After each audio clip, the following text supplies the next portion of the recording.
saya bernyanyi tetap menggunakan jilbab itu sudah menjadi prinsip saya. Saya kuliahnya malah di UII, ambil akuntansi. Beda jauh ya. Jadi cita-citanya guru bahasa Jawa, kuliahnya di akuntansi, sekarang kerjanya jadi penyanyi.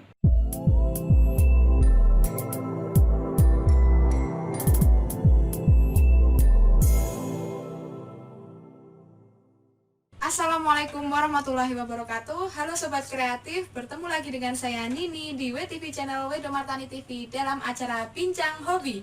Semoga saat ini Sobat Kreatif dalam kondisi sehat walafiat dan semangat dalam menjalani hari-hari. Perjumpaan kita kali ini akan membahas tentang generasi inspiratif. Sambil menonton channel ini, untuk Sobat Kreatif yang belum subscribe channel kita, bisa subscribe di YouTube WedoTV channel. Kali ini kita sudah bersama dengan Mbak Siska Aulia yang akan kita jadikan inspirasi kali ini. Apa kabar Mbak Siska? Alhamdulillah baik. Alhamdulillah. Nah, ini nih Mbak, kali ini kita akan membahas tentang ini Mbak, saya dengar Mbak Siska ini hobi menyanyi, benar atau enggak nih Mbak? Benar sekali. Kenapa memilih menyanyi buat dijadikan hobi?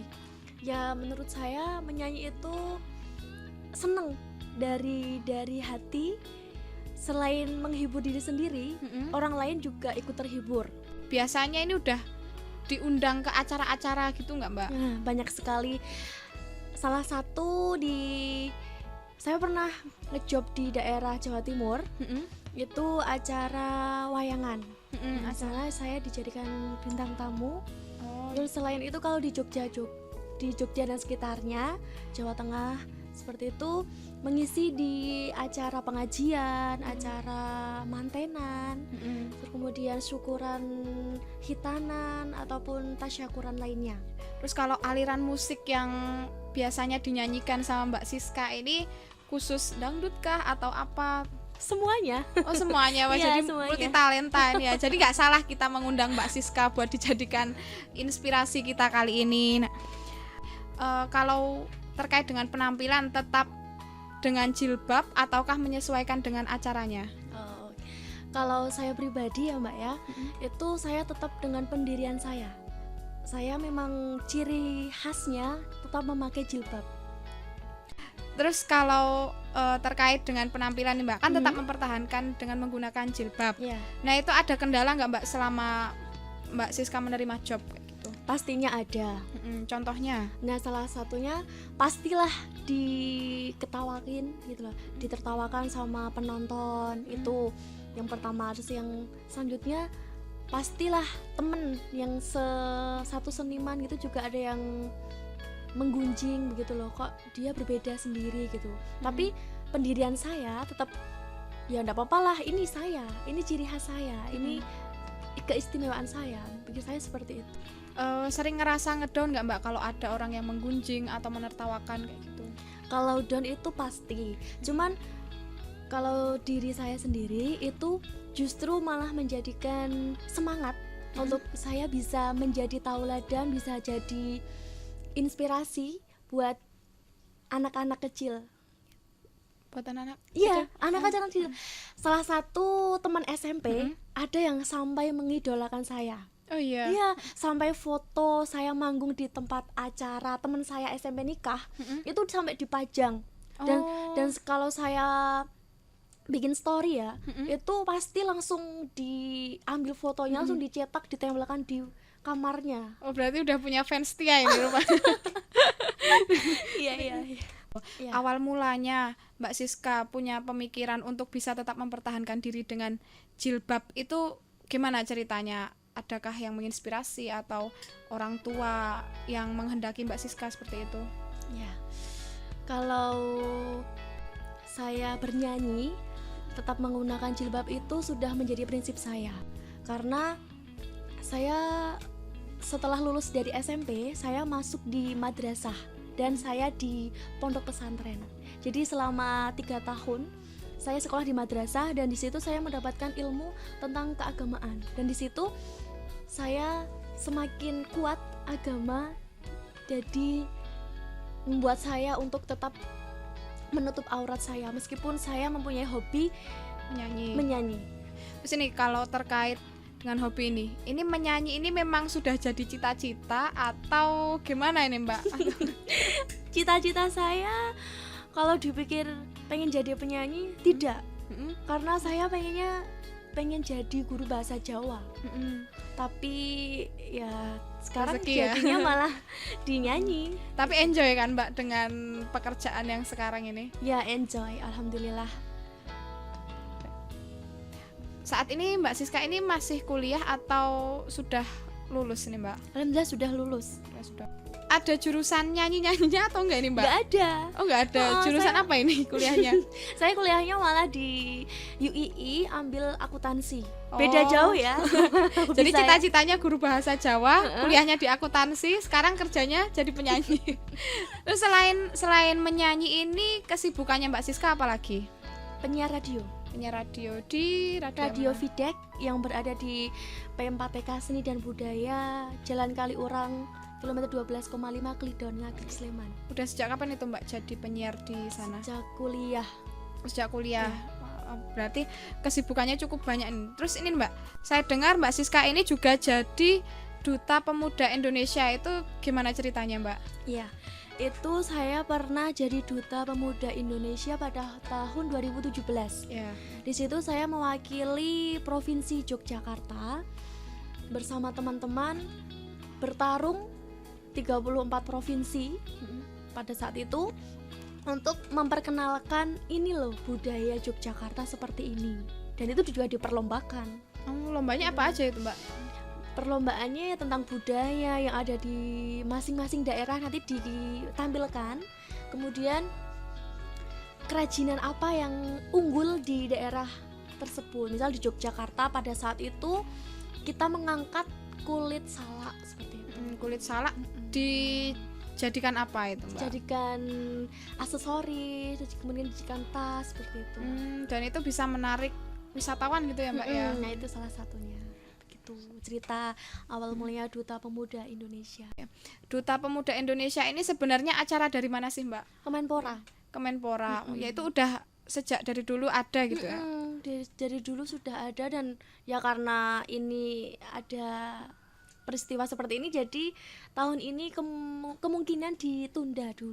Barangkali nih ada dari sobat kreatif yang juga terinspirasi dengan Mbak Siska pengen jadi Duta Pemuda Indonesia, ini gimana caranya? Caranya gampang sekali nih. Itu kan nanti dipilih per kabupaten dulu. Kalau di Yogyakarta kan ada 4 kabupaten, 1 kota madya. Nah, itu per kabupaten nanti diambil perwakilannya. Kemudian nanti di provinsi itu nanti masih kita diambil lagi loh, dipilih dulu mana yang benar-benar pantas untuk mewakili provinsi Yogyakarta. Nah, jadi dilakukan seleksi untuk mengikuti itu kegiatan JPI. Itu namanya kegiatannya JPI, Jambore Pemuda Indonesia. Terus daftarnya itu misalnya kita membuka di websitenya Kemenpora atau apa info-infonya, mungkin dari sobat kreatif ada yang belum tahu ini. Kalau di Jogja sendiri itu kalau kita ingin mendaftar kegiatan JPI tersebut, kita dapat info dari Dispora. Masing-masing kabupaten kan pastinya ada Disporanya. Nah, kita cari info di Dispora. Di situ nanti sudah ada info terkait dengan JPI, Jambore Pemuda Indonesia. Nah, di situ nanti kita tinggal ikuti saja apa saja persyaratannya. Soalnya juga tidak mudah untuk bisa mendaftar gitu Mbak. Iya. Terus kalau ini nih manfaat yang didapatkan ketika kita mengikuti Jambore Pemuda Indonesia itu apa? Banyak sekali manfaatnya. Salah satunya nih kita pastinya dapat temen se-Indonesia loh, se-satu Nusantara. Itu pesertanya biasa berapa sih Mbak biasanya? Iya, satu Indonesia 34 provinsi. Per provinsi? Nah, per satu provinsi atau berapa? 10 orang. Jadi ya ratusan ya Mbak ya itu berarti Banyak temannya. sekali. Itu kemudian kita bisa mengenal berbagai macam kesenian daerah yang ada di masing-masing daerah. Misal di Papua seperti ini, di Bali seperti ini, Jogja juga seperti ini, Jawa Tengah seperti ini, Jawa Timur seperti ini, Jawa Barat seperti ini, dan lain-lain. Luar biasa nih buat sobat kreatif nih yang pengen punya teman banyak dan punya pengalaman yang banyak. Pengalaman. Bisa banget ini karena karena tahun ini mungkin ditiadakan ya Iya. JPI ini, jadi mungkin bisa juga nih tahun depan yang tertarik untuk ikut Jambore Pemuda Indonesia. Nah, ini bisa banget untuk mendaftar kayak gitu. Karena kesempatan terbuka buat siapapun ya, Mbak ya. Iya, sesuai dengan kriteria. Yang penting pemuda ya, sudah memasuki umur pemuda. Minimal 17 gitu ya. 18. Oh, minimal 18 tahun. Oke. Adakah persyaratan di JPI itu yang mengharuskan kita punya kemampuan kemampuan khusus, misalnya harus bisa mendongeng, harus bisa menyanyi atau apa? Itu sebenarnya jadi rahasia panitia ya. Iya. Yang terpenting itu niat, komitmen. Soalnya kalau di sini di kegiatan JPI itu prosesnya tidak hanya 1-2 hari saja. Dari kita daftar mau ikut kegiatan JPI sampai akhir itu prosesnya lama. Soalnya ada karantinanya juga. Soalnya kita ada pembekalan. Ini loh, kita pembekalan, kita mau menampilkan apa toh? Misal tari ya. Tarian. Jadi yang awalnya belum bisa nari, kita belajar sama-sama. Jadi intinya itu kita ada kemauan dan komitmen. Oh iya. Mbak Siska ini ikut organisasi apa aja? Ini dari zaman sekolah atau pas sekarang nih? Terserah, dari zaman sekolah juga boleh. Kan track record itu. Gitu. Jadi pengalaman saya memang suka berorganisasi dari SMP loh. Dari SMP sudah suka berorganisasi. Hampir semua organisasi yang ada di SMP tak ikutin semua loh. Apa aja, kalau yang masih diinget apa aja nih? Karena aku udah lama nih. OSIS, DP, Dewan Penggalang. Kemudian kalau di sekolah SMP saya dulu itu ada PKS, Patroli Keamanan Sekolah. Jadi itu juga ada organisasinya juga, di situ mengurus PKS itu. Kemudian ada ya, PMR. Kemudian kalau di sekolah saya itu ngurus koperasi, saya lupa namanya. Kopsis atau apa? Kopsis. Bukan, lupa saya namanya. Kalau di sekolah saya berbeda gitu loh dari sekolah lainnya. Itu tentang ngurus koperasi itu. Dan itu yang SMP ya. Jadi dari SMP udah seneng organisasi. SMA pun juga banyak sekali organisasi yang tak ikutin. Apalagi sampai kuliah banyak tak ikutin. Terus manage waktunya gimana itu caranya? Ya yang terpenting kan sudah mengambil sebuah keputusan. Jadi mau tidak mau harus belajar bertanggung jawab. Itu kuncinya. Terus kalau untuk saat ini nih, organisasi yang diikuti saat ini apa aja? Ada PPMI. PPMI itu apa? PPMI itu Purna Prakarya Muda Indonesia. Jadi itu satu Indonesia. Itu yang berhubungan tadi JPI, Jambore Pemuda Indonesia. Oh, jadi itu follow up-nya dari follow JPI. up-nya, dari JPI tersebut ada organisasinya. Terus itu kegiatannya apa aja di PPMI? Banyak sekali. Salah satunya kita mengadakan JPD. JPD itu Jambore Pemuda Daerah. Kan saya ikutnya di PPMI Kabupaten Sleman. Yeah. Nah, tahun ini kita merencanakan kegiatan program kita itu ada JPD, Jambore Pemuda Daerah. Sasarannya pemuda-pemudi Kabupaten Sleman. Karena ini ada peristiwa seperti ini jadi tertunda. Tapi ada kemungkinan tetap dilaksanakan kan itu? Tetap pasti dilaksanakan. Berarti kalau yang di PPMI itu sejak tahun 2017 iya. setelah mengikuti JPI itu terus otomatis jadi langsung PPMI. PPMI. Mbak, kalau yang Jambore Pemuda Daerah itu kan lingkupnya di kabupaten ya berarti ya. Ini hampir sama kayak pertanyaan yang JPI tadi. Itu caranya kalau sobat kreatif nih ada yang mau mendaftar di JPD itu gimana caranya? Oke, kalau JPD ini lebih mudah dalam artian nanti dapat informasi dari kecamatan. Per kecamatan nanti mengirimkan beberapa pemuda atau pemudi untuk mewakili kecamatan tersebut. Biasanya pelaksanaannya kapan? Biasanya di akhir tahun. Akhir tahun. Di bulan 10-11. Tapi ya karena ini tertunda dulu. Tapi siapa tahu ya nanti kondisinya normal terus bisa gitu ya Mbak ya dilaksanakan. Karena itu bisa banget buat latihan teman-teman ya. Kalau misalnya udah di JPD nanti ada kemungkinan ikut JPI kan Mbak ya? Itu bisa banget. Selain di JPI nih Mbak, di Jambore Pemuda Indonesia, ada nggak nih prestasi-prestasi lain yang Mbak Siska punya? Ada. Apa aja nih? Boleh disebutkan? Sombong dikit nggak apa-apa. Ini dari kecil ya atau dari mana? Boleh dari kecil boleh. Terus yang belum lama ini juga boleh. Oke. Dari kecil sudah itu sih namanya seneng nyanyi kan. Seneng nyanyi mewakili kampung. Jadi saya awalnya tuh juga vokal hadroh Mbak. Oh, gitu. Kecilnya itu umur berapa itu kalau udah jadi penyanyi hadroh itu? Yang jelas itu TK itu udah seneng nyanyi. Selain prestasi yang di TK itu, apalagi nih Mbak prestasinya? Menyanyi. Kemudian ada MHQ. Kemudian ada pas SD ikut kaligrafi juga. Alhamdulillah mendapatkan juara juga. Wah, emang jiwa seninya ini emang ada turunan jiwa seni gitu dari Bapak Ibu? Kalau turunan dibilang turunan nggak ada. Cuman Pak Tuwo.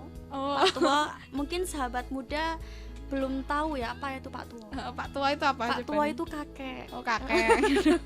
Ya, Pak Tuwo saya itu kalau berngurau-ngurau, kalau di pewayangan gitu loh. Nah, itu suaranya beliau juga bagus. Ya mungkin nurunnya ke saya gitu. Terus selain itu di SD ya, di SMP apa aja nih Mbak prestasinya? Di SMP saya mendalami tentang bersesorah. Mbaknya tahu sesorah? Sesorah itu ceramah kan? Ya, pidato ya. Pidato dalam berbahasa Jawa. Oh iya. Berbahasa Jawa. Kemudian keguritan juga tentang bahasa Jawa. Dan pastinya kalau ada lomba nyanyi itu pasti saya yang ikut gitu. Oh ya, Banyak udah sekali. langganan gitu. Langganan. Kemudian pas masuk di madrasah juga masih di sesorah bahasa Jawa, kemudian keguritan bahasa Jawa, kemudian menyanyi. Dan saya pernah ikut itu lomba apa itu namanya, tonti atau apa, paskibraka. Itu Ya meskipun tinggi saya nggak tinggi bang amat ya ini ya. yang apa yang penting punya kemampuan di situ ya. Yang penting itu kuncinya satu, mencoba hal baru. Di kuliah saya mengikuti PSM, Paduan Suara Mahasiswa, dan itu tidak mudah sekali Mbak saya bisa masuk di PSM karena juga saingannya sangat ketat sekali toh, harus diseleksi dan Masya Allah perjuangannya itu tidak main-main. Ketika masuk itu sesuatu pencapaian yang berharga gitu Banget. Dan itu bertahan sampai lulus atau gimana yang di PSM itu? Pas di PSM itu kan kegiatannya kita juga lomba-lomba antar negara. Nah itu saya berhenti pas udah mau masuk magang, soalnya pas kalau kegiatan latihan PSM itu kan pulangnya malam. Jadi saya memutuskan untuk keluar, padahal sayang banget perjuangannya masuk PSM itu susah sekali. Jadi ini ya apa, nggak sampai lulus. Nggak sampai lulus. Tapi pernah mengikuti event kejuaraan juga di PSM itu? Alhamdulillah pernah. Salah satu atau boleh disebutin beberapa event yang pernah diikuti selama ikut PSM? Yang jelas itu kegiatannya kan kita berkelompok ya. Kita berkelompok, kita lomba antar kampus, antar negara, dan alhamdulillah Indonesia ya. Kan kita Indonesia dari Yogyakarta mewakili Indonesia. Alhamdulillah kita mendapatkan juara 1. Di itu event apa Mbak? Event kalau pas itu event tahunan. Pas itu kita di Singapura. Oh, di Singapura. Oke. Wow, itu banyak banget prestasi dari Mbak Siska yang pastinya juga akan menginspirasi sobat kreatif semua.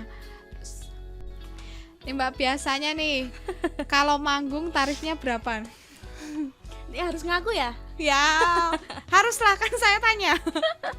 Aduh, ini sebenarnya jadi rahasia loh. Karena kalau saya pribadi ya Mbak ya, saya nggak pernah menarget. Karena saya menyadari kemampuan saya itu belum bisa apa-apa. Dalam artian saya belum sesempurna seperti penyanyi-penyanyi yang sudah sampai ke luar negeri seperti itu. Dan untuk tarif saya sendiri pun saya ngumumi sama teman-teman aja.